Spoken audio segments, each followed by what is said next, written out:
Okay, and welcome back to the speedrun series. This is episode 3 that we are on now. If you're just joining us now, check out episode 1 and 2. Those are really good games. And let's jump straight into it, shall we? So basically, at this level, all that we are... let's play a d4 game this time. We've played e4 the first two games. We had white. Actually, we had white, then we had black, if I'm not mistaken. Check the video. And then again, basic fundamentals. If he's playing which isn't principled, then we're going to play a principled move like e4 and just control the whole center. So we ended up playing an e4 opening anyways. So, okay. All we're going to do this game is, again, just apply the fundamentals and look what this guy's doing. He's making way too many pawn pushes. They're not making too much sense. So I'm going to play... So here's the thing, I'm going to play bishop d3, and I think bishop d3 is more accurate than playing bishop c4, because if we play bishop c4, for starters, he has ideas like b5 and some things like this. We could accelerate his developments, and if you guys remember correctly, what we talked about last episode was applying the fundamentals in reverse for your opponent. So you want them to have the slowest development possible, and you want them to have an unsafe king, for example. So by playing bishop c4, if they do have b5 and bishop b7, that kind of accelerates the process for them. We don't want that. Also, another thing, the bishop here would be targeting this wall here, which is quite safe. I'd rather it be here, where this h7 square is a bit more unprotected. And we'll just continue. So castles.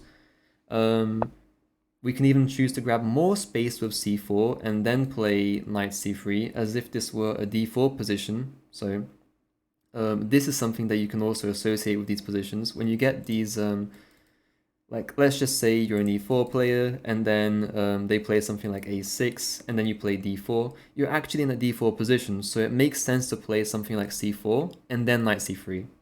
And then you have a very strong pawn center, which is typical of these positions. Now I'm looking at this position here and I think that this pawn push is not very good for him.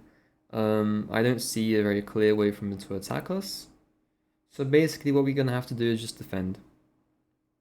Which is okay. It's definitely okay to do.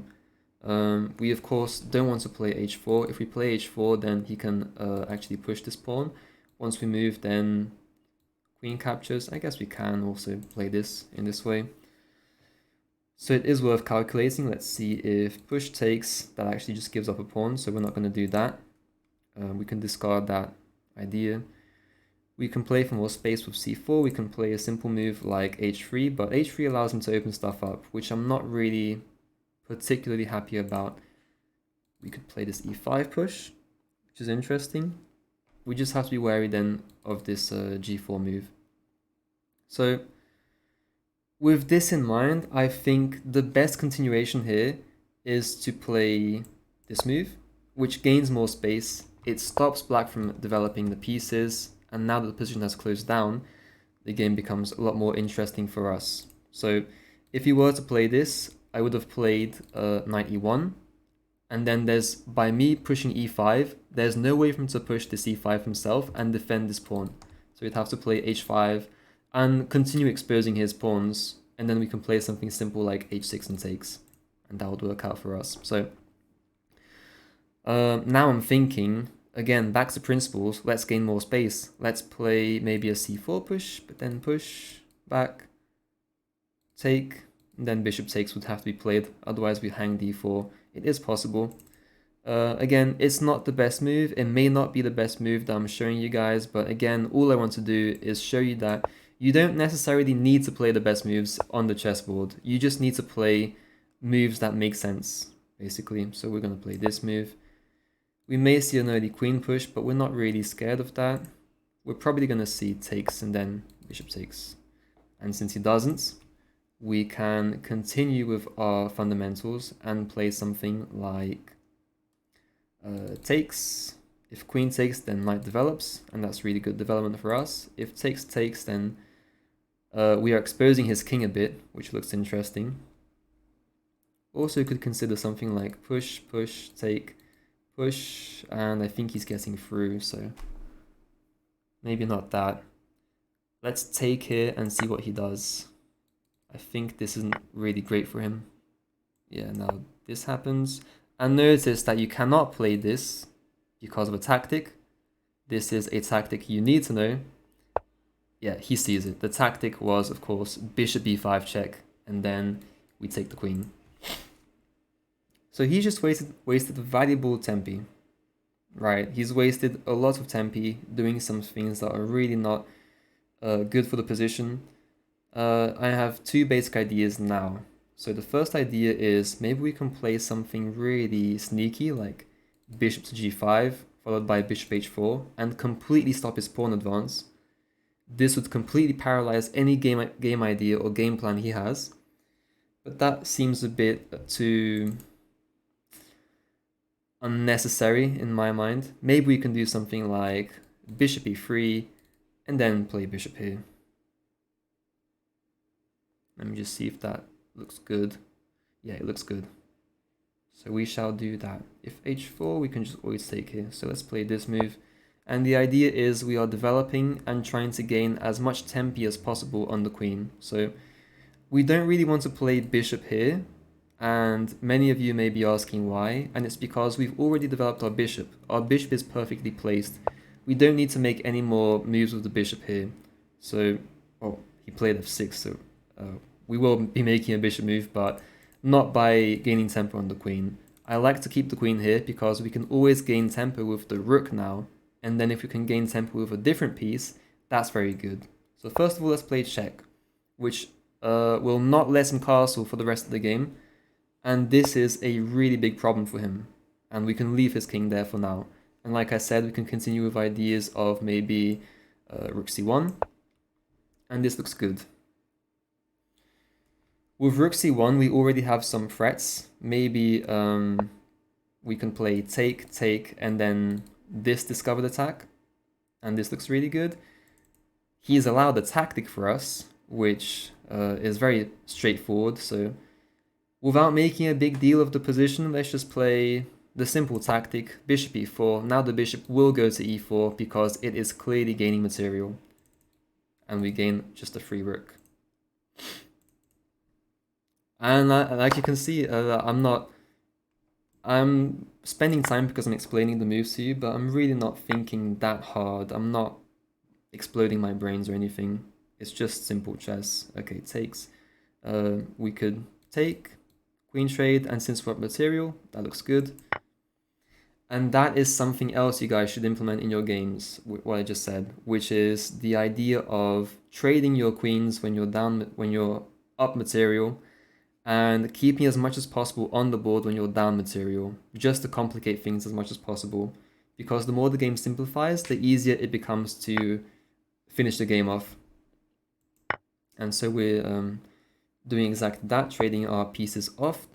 And okay, our pawn's attacked. Let's develop and defend. This knight is really poorly placed. Let's develop it like this. And that's very good.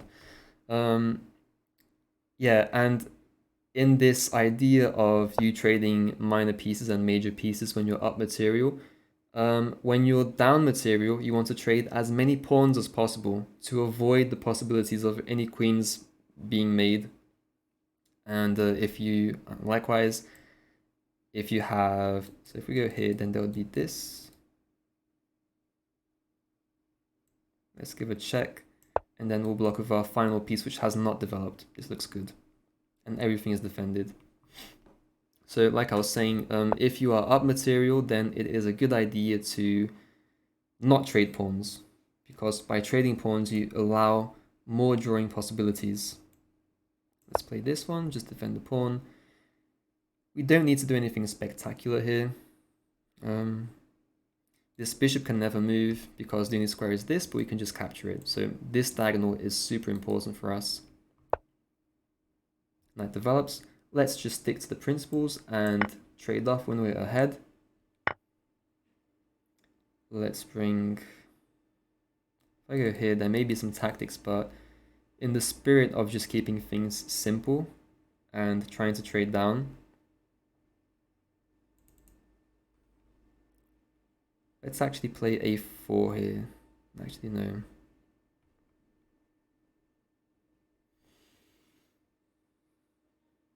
Okay. The knight is being annoying, so let's play bishop c6 and threaten to capture.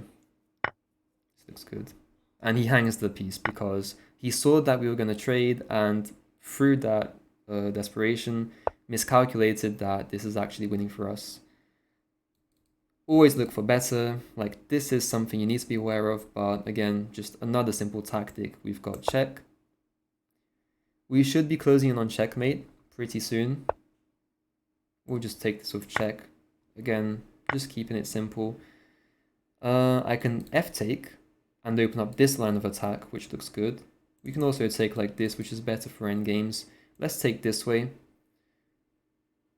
We are giving black this pass pawn, but given the circumstances and how much material we are up, I think this is fine. So again, we'll go for this pin. We've got knight e4 incoming, and this should be winning. We play knight e4, takes. Yeah, I'm not a fan of that. Let's just do this. Sacrifice the rook. Not any Gotham chess, sacrifice the rook and the ideas, but it is a way to simplify the position into just a clear-cut winning endgame. Like, there is no counterplay here for black, especially after this move. Nowhere for the bishop to go. Just to highlight how bad this piece is, it's even going to drop, so we can just take this. We can probably configure a checkmate by playing... It's close to it, but not there yet. We'll play knight here to control these squares. We've got capture. I was thinking this was checkmate, but the king runs away. Yeah, don't have to worry about this. Let's take, and then we'll take. And then this is a very simple checkmate. Check.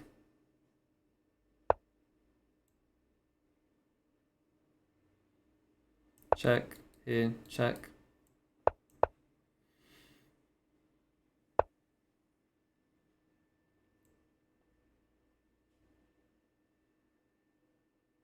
We can play this and this. Force the king to the corner.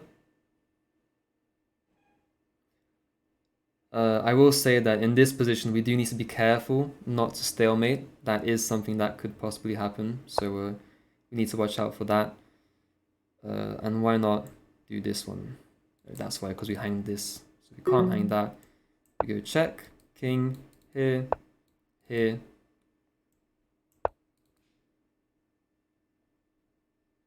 We are not worried about any capture. Let's go here. Bring the bishop here, and then checkmate. There we go. Very good game. So yeah, let's take a look at what happened. The game starts off with d4, and he doesn't take any center control. And what I was hoping for was something a little more principled, like d5 maybe. And then I'd show you some c4, maybe some London. I could have just played this. I'm not really sure what I would have played. a6, e4. This is just not very principled, and you can see how expressive the advantage is going to become. This is already plus 0.6 for white. This is plus 1.2 for white. It goes down a bit, but that's okay. It's going to oscillate a lot. And this is plus 1.4, and you can see already the dramatic change in the eval here. So this was an okay move. Then we're back to 1.3 something. Okay, this is 1.7, way too early of an attack. Knight e1 was less precise than knight fd2, which makes sense in a way, but again, I'm just going to play any move that seems principled. Okay, he keeps defending the pawn, which is necessary. We can take here, which is the best move. Queen takes is not good because this happens, and we get tons of tempi like the game showed. But this might just have been worse, because now this is all going to open up. He can never really kingside castle anymore unless he's crazy and has a death wish, because it's just not safer anymore. Too much open space, the pawns are too pushed up, and on the downside for the queen side, nothing is developed. So again, we are already castled. We have one, should we consider this a development? We'll call it half a development. So we have 1 to 2.5 developments here. He has nothing, basically. None of his pieces have moved. Every single move he has played so far has been a pawn move. He has played 9 moves, and all of the 9 moves have been pawn moves. That is just terrible. And then we just develop. This is just free. We give this check, and we have a +6 advantage now. Really, the mistake here that he made was playing f6. And Ben Feingold has a rule which says never push f6. And although that doesn't stand to be completely true, it is a good principle to have in mind. I say it's not completely true because nothing can be reduced into one small sentence and that will be 100% true for every single time. It just doesn't work like that. So yeah, sometimes f6 is good, it's necessary. But at this elo, it's really never going to be the case. So I would stick to Ben Feingold's advice there. Bishop check. And yeah, by him playing this f6 move, he has just went down 4 points in the eval. Now that he's pushing the queen side without consequence, this is +10. We get this simple tactic. And from here, it's pretty smooth sailing. We queen trade. And there's not really much you can do from this point. All we're doing is not allowing him to have any counterplay.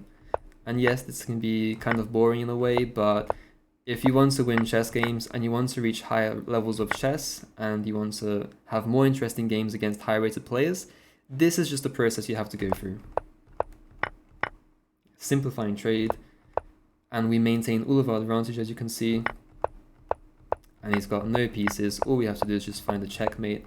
And we find it, although there was a lot quicker apparently, but this ends up working, and then checkmate. So hope you guys enjoyed this game, hope it was instructive, and I shall see you guys for episode 4. Bye.